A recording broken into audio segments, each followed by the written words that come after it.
எல்லாருக்கும் வணக்கங்க. எல்லாம் எப்படி இருக்கீங்க? நல்லா இருக்கீங்களா? எனக்கும் ரொம்ப நாளாக ஒரு ஆசைங்க. நம்மளும் லக்ஷ்மி பொட்டிக் சேரீ விற்கிறாங்கல்ல, அந்தமாரி சேரீ பிஸ்னஸ் பண்ணலாம்னு சொல்லிட்டு பண்ணணும்னு சொல்லிட்டு ரொம்ப ஆசையாக இருக்குது.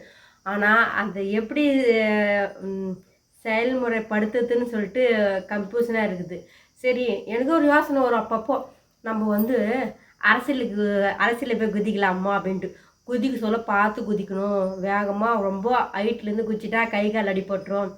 அதனால் நம்மளும் அரசியலில் இறங்கி முதலமைச்சர் ஆக முடியுமோ அப்படின்னு சொல்லிட்டு உள்ளுக்குள்ளே ஒரு சும்மா சொல்ல ஒரு கற்பனை தோணும்ல. அதுமாரி கவரிங் செயின் விற்கலாமா, ஆன்லைனில் நிறைய பிஸ்னஸ் பண்ணுறாங்கல்ல. இப்போது மிளகாய் தூள், சிக்கன் மசாலா தூள் அதுமாரிலாம் விற்கிறாங்கல்ல, ஆச்சி மசாலா அதுமாரி மசாலா நம்மளே வீட்டில் தயார் பண்ணி விற்கலாமா.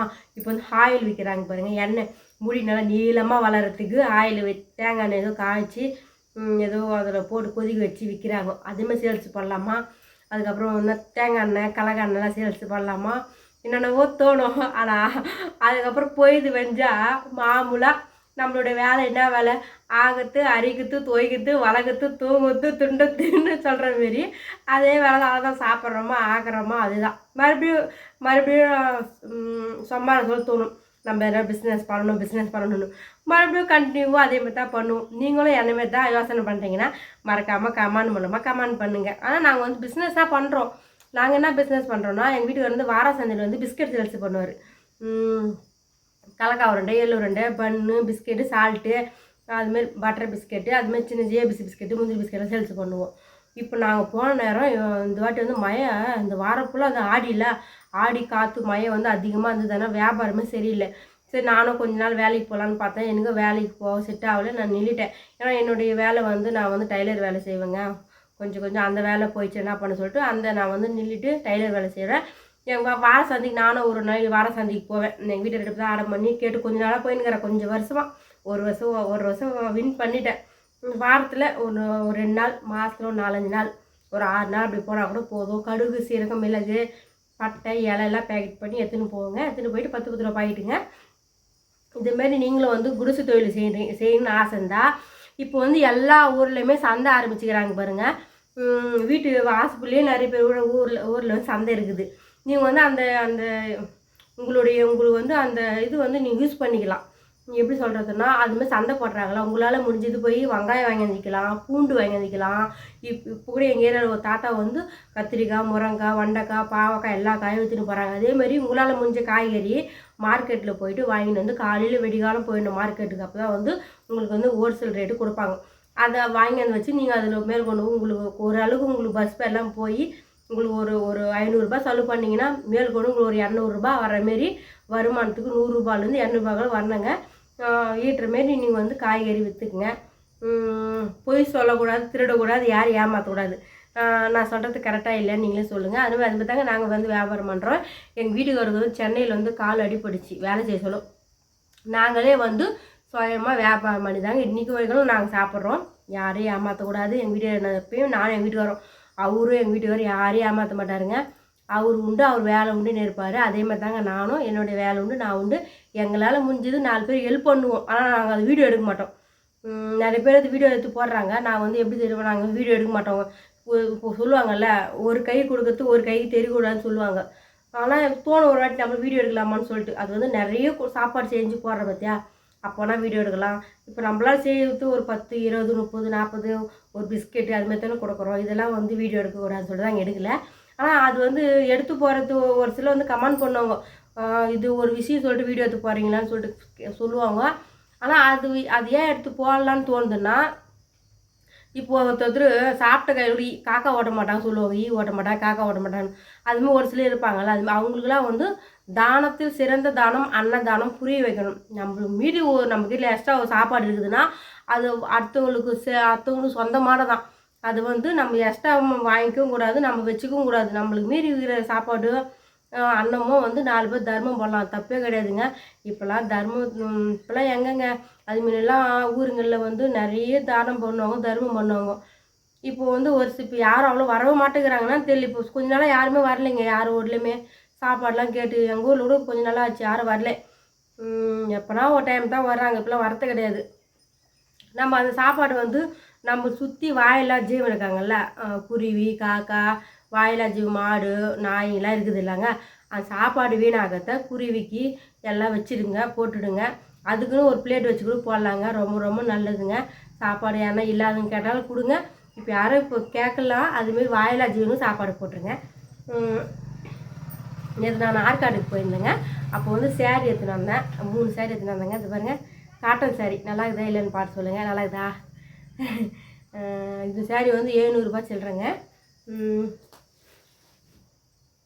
அப்புறம் இந்த சேரீ எடுத்துன்னு வந்தேங்க. இந்த சேரீ பிச்சு காமிக்கிறேன். இந்த சேரீ வந்து 300 ரூபாய் சில்லறங்க. இதுக்கு எங்கள் பொண்ணுக்கு எடுத்துன்னு வந்தேங்க. அந்த சேரீ நல்லா இருக்குதா இல்லைன்னு சொல்லுங்கள். இப்போ தான் தெரியலைங்க, சேரீ மட்டும் எடுக்கிறோம், ஆனால் அது கட்டவே மனசு வர மாட்டேங்குது. செடியில் பூ பூக்கும், அது பறித்து வைக்க மாட்டேன். அதேமாரி தான் சேரீ நிறைய எடுக்கிறேன். அது வந்து எங்கன்னா போனால் கட்டிக்கலாம், இது வந்து எங்கள் மச்சன் எடுத்துன்னு வந்து கொடுத்தாங்க எங்கள் பொண்ணுக்கு.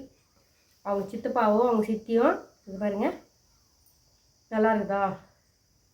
எங்கள் பொண்ணுக்கு அதை வாட்ஸ்அப் காலில் போட்டு வீடியோ, அதை வாட்ஸ்அப்பில் போட்டு எந்த சேரீ வேணும்னு சொல்லுமா அப்படின்னு சொல்லிட்டு போட்டு காலையில் சண்டே எப்போ எடுத்துன்னு வந்து கொடுத்தாங்க. எங்கள் பொண்ணு வந்து வெளியே தங்கி படிக்கிறாங்க சொன்னால, காலேஜ் படிக்கிறாங்க. அவங்க வந்து ஃபோன் போட்டு உங்களுக்கு எந்த சேரீ வேணுடா சொல்கிறேன் அப்படின்னு சொல்லிட்டு இங்கே வந்து தமிழ்நாட்டிலேருந்து ஆஃபர் போட்டிருக்காங்க. அவங்க வந்து எங்கள் பொண்ணுக்கு எடுத்து கொடுத்தாங்க. இப்போ எங்கள் பொண்ணுக்கு ப்ளவுஸ் தைக்கணும். அவ்வளோதாங்க. இதுமாரி தாங்க என்னுடைய பொழுது ஓட்டிப்பேன். ஒரு சிலருக்கு வந்து கைத்தொழில் வந்து முக்கியமாக அவசியமாக வேணுங்க. கைத்தொழியாக நம்ம கற்றுக்கணுன்னா, இப்போ நம்ம ப்ளவுஸ் தைக்கிறது, இப்போ நான் சேரீலாம் வாங்கி வந்துக்கிறேன்ல, இந்த சேரீ ஓரம் அடிக்கணும், ஒரு புடவை ஒரு ஜாக்கெட் தைக்கணும்னா கூட ஒரு புடவைக்கு மேக்ஸிமம் 200 ரூபாய் ஆகிடுங்க. 180 ரூபாய் ஆகிடும். ஒரு நாட்டு வச்சாலும் 20 ரூபா 10 ரூபா 200 ரூபாய் ஆகிடும். அந்த 200 ரூபாய் வந்து உங்களுக்கு மிச்சம் இல்லை. இப்போ சேவிங் பண்ணணும்னு சொல்கிறாங்களா, காசு மிச்சம் பண்ணணும். இதுமாரி வெளியிட்டு மிச்சம் பண்ணலாங்க. இப்போ அந்த 200 ரூபாய் கொடுத்து நீங்கள் ப்ளவுஸ் வெளியே தைக்கிறதுக்கு நீங்கள் கற்றுக்கினீங்கன்னா மாதத்துக்கு 10 ப்ளவுஸ் வச்சு எவ்வளோ ஆச்சு? அதுவே வந்து 1000 ரூபாய், அப்படி 1000 ரூபாய் 2000 ரூபாய் ஆகிடும். அந்த 2000 ரூபாய் 1000 ரூபாய் உங்களுக்கு மிச்சம் தானுங்க. உங்கள் வீட்டில் இருக்கிறவங்களும் தைக்கலாம், அம்மாவுக்கும் தைக்கலாம், பொண்ணுக்கும் தைக்கலாம், வீட்டுக்கு சொந்தக்காரங்களும் தைச்சி கொடுக்கலாம். எவ்வளோ யூஸ்ஃபுல்லாக இருக்கும். ஒரு துணி கீஞ்சிரும், அது காலைங்காட்டி ஒரு டைலர் கிட்ட போனால் அவங்க வச்சு தர மாட்டாங்க. இதே நம்ம டைலர் இருந்தால் நம்ம துணி எப்போல்லாம் கீதோ அப்போ தையல் வச்சுக்கலாம், அதை வந்து தையல் ஓட்டிக்கலாம். அதுமாதிரி அதனால தாங்க எதனா ஒரு கைத்தொழில் நீங்கள் கற்று வச்சுங்கன்னு சொல்லிட்டு நான் நிறைய வீடியோ சொல்லுவேன். நம்ம காலம் ஃபுல்லாக நம்ம கூட வரும் எது தெரியுமாங்க வரும்? நம்ம படிக்கிற படிப்போ நம்ம கற்றுக்கிற கைத்தொழில் மட்டும்தான் காலம் ஃபுல்லாக கூட வரும். பணம் காசுலாம் இன்றைக்கி வரும், நாளைக்கு போகும். இது வந்து நல்லா அழிவாத செல்வம் வந்து கல்வி செல்வம் சொல்லுவாங்க. அதுமாரி இது கற்றுக்கிறதும் ஒரு கல்வி செல்வம் தான். இதுவும் வந்து ஒரு படிப்பு தாங்க. அதனால் முடிஞ்ச அளவுக்கு இப்போ படிச்சுங்க வேலைக்கு போகிறீங்கன்னா பரவாயில்ல. இப்போது என்ன மாரி படிக்கலை, நானும் ஹவுஸ் ஒய்ஃப் தாங்க, இந்த ஹவுஸ் ஒய்ஃபாக தான் இருந்தேன். சரி நம்மளுக்கும் எதனாலும் கற்றுக்கணும்னு ஒரு ஆர்வம் வெறி எனக்கு. நிறைய படிக்கணும், நிறைய வேலைக்கு, நல்லா பெரிய வேலைக்கு போகணும் ஒரு ஆசை இருந்தது. அந்த ஆசையோடு தான் நானும் பிறந்து வளர்ந்தேன். நம்ம எல்லாருக்குமே நம்ம ஆசைப்படுறது எல்லாருக்குமே கிடச்சிடாதுல்ல. ஒரு சிலருக்கு தான் அமையும், ஒரு சிலருக்கு தான் கிடைக்கும். கிடைக்கலையே சொல்லிட்டு கிடைக்காததை நினச்சி வெஜனை பிடிச்சி உடம்பு கெட்டு போகிறதோட இறக்கத்தை வச்சு சந்தோஷமாக சாப்பிட்ணும். இப்போ நம்ம வீட்டில் இருக்குது, பயிர் இருக்குதா, சந்தோஷமாக சாப்பிட்ணும். ஐயோ அவங்க வீட்டில் கறி குழம்பு சாப்பிட்றாங்களேன்னு ஃபீல் பண்ணக்கூடாது. இன்றைக்கின்னா நம்ம நாளைக்கு வாங்கி சாப்பிட்டுக்கலாம். அதுமாரி தாங்க படிப்பு. நம்ம படிக்கலையா பரவாயில்ல, படித்தது வச்சு வளர்த்துக்குன்னு மூளை வளர்த்துக்குன்னு நம்ம என்ன பிஸ்னஸ் பண்ணி இப்போ எவ்வளோ சாதிக்கிறாங்கங்க. இப்போ டெய்லி வீடியோ தந்து ஆன்லைனில் எல்லாமே சேரீ பிஸ்னஸ் தான் பண்ணுறாங்க. எனக்கும் ஆசை இருக்குது, சேரீ பிஸ்னஸ் பண்ணணும்னு சொல்லிட்டு தான் ஆசை இருக்குது. ஆனால் வந்து எங்கள் பசங்க கேட்டிருக்கேன், அது எப்படி ஃபோன் நம்பர்லாம் கொடுக்கணும்ல, அது வந்து நம்ம வந்து அசால்ட்டாக வந்து நம்மளுடைய ஃபோன் நம்பர் வந்து யூடியூப்ன்றது சமூக வலைத்தளம். நம்ம ஃபோன் நம்பரும் நம்ம ப்ரூஃப்லாம் வெளியே கொடுத்துடக்கூடாதுன்ற ஒரே காரணத்துக்கோசம் தான் அதுக்குன்னு தனியாக நம்பர் வாங்க சொல்லிக்கிறாங்க. நம்பர்லாம் வாங்கி நானும் வந்து வீட்டிலேருந்தே வந்து இதுமாரி வியாபாரம் பண்ண தான் நினச்சின்னு இருக்கேன். இப்போது வந்து பொருளாதார சூழ்நிலை ரொம்ப எங்களுக்கு பொருளாதாரம் ரொம்ப கம்மியாக இருக்குது, கடை அதிகமாகுது, நகை கடை அது இதுன்னு ரொம்ப அதிகமாக இருக்குது. அதனால் வந்து ஜாலியான சரக்குது. அதனால் வந்து கொஞ்சம் கொஞ்சமாக பசங்களாம் நல்லா படிக்கட்டும், வேலைக்கு போட்டோம், அதுக்கப்புறம் வந்து நம்ம என்ன ஒரு பிஸ்னஸ் ஸ்டார்ட் பண்ணலாம்னு சொல்லிட்டு. ஏன்னா வார சந்தைக்கு தான் போகிறோம், அங்கே போனால் வியாபாரமே எப்படி சொல்ல, எங்கள் நேரம் மழை வந்தது. அதனால் வந்து வியாபாரமும் கொஞ்சம் டவுனாக இருக்குது. வியாபாரம் டவுனாக அதுவும் நாங்கள் விட மாட்டோம். மழை வந்து 365 நாளாக மழை வரும், ஒரு நாள் விட்டு நாள், வாரத்தில் மாதத்தில் வரும். அந்த டைமில் வியாபாரம் போயிடும். இருந்தாலும் நம்ம வந்து கையில் ஒரு பிஸ்னஸ் வச்சுக்கணும், ஏதோ லட்சியம் ஒரு ஒரு எப்படி சொல்கிறது, ஏதோ சாதிக்கணும்னு ஒரு ஆசை இருக்குதுங்க. சாதிக்கணும்னு ஆசை தான், சாதிச்சிட்டேன். எப்படி சொல்கிறீங்களா, யூடியூப்பில் 3 மாதம் சேலரி வாங்கிட்டேன். அதே ஒரு சாதனை தானேங்க. நான் யூடியூப் சேனல் ஆரம்பிக்க சொல்ல எல்லோரும் பொழுதுபோக்க ஆரம்பிச்சிருக்கேங்க. இதெல்லாம் ஒரு பொழப்பா, இதெல்லாம் ஒரு வேஸ்ட்டு, எப்படி சொல்கிறது, அப்படிலாம் உள்ள பின்னாடியே கிண்டல பண்ணுவாங்க. முன்னாடி அவ்வளோ சொல்லலாம், பின்னாடி சொல்லுவாங்க இதெல்லாம் ஒரு வேலையா, இதெல்லாம் வந்து நச்சுக்கின்னு போய்க்கின்னு பேசிக்கின்னு வேலை தான் கெடும், எங்கன்னா ஒரு வீட்டு வேலையோ ப்ளவுஸோ கூலி வேலைக்கு போனாலும் சம்பாதிச்சிக்கலாம் சொல்லுவாங்க. ஆனால் அதில் கூலி அதிகம், இந்த யூடியூப்பில் வருமானம் கம்மி தான். இருந்தாலும் நான் எதனா ஒன்று சாதிக்கணும்னு நினச்சிட்டேன். அதேமாரி சாதித்து ஜெயிச்சிட்டேன். 3 மாதம் சேலரி வாங்கிட்டேன். அவ்வளோதாங்க. எங்களோட வீடியோ பிடிச்சிருந்தா மறக்காமல் லைக் பண்ணுங்கள், ஷேர் பண்ணுங்கள், சப்ஸ்கிரைப் பண்ணுங்கள். பாய்ங்க. நானும் லட்சுமி பொட்டிக்குன்ற மாரி பொட்செல்வி பொட்டிக் அப்படின்னு ஆரம்பிக்க போகிறேன். ஆரம்பிச்சுன்னா ஃபஸ்ட்டு உங்ககிட்ட தான் சொல்லுவேன். நீங்கள் தான் என்னுடைய உயிர் நண்பர்கள். பாய்ங்க.